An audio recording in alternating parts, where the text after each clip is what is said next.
ist meine Freundin. Ja, sorry, die kommt immer zu mir. Wie, die kommt immer zu dir? Die meint, wir hören zusammen. Das wird jetzt auch okay. Sag das deiner Freundin. Ey, du Wichser, das wird jetzt auch okay. Ich mach gar nichts. Alter, ja?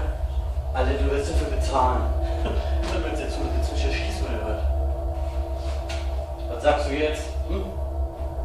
Schiss oder was? Stell dich wie ein Mann. Ja, alles okay. Wir können über alles reden. Mach keine Dummheit.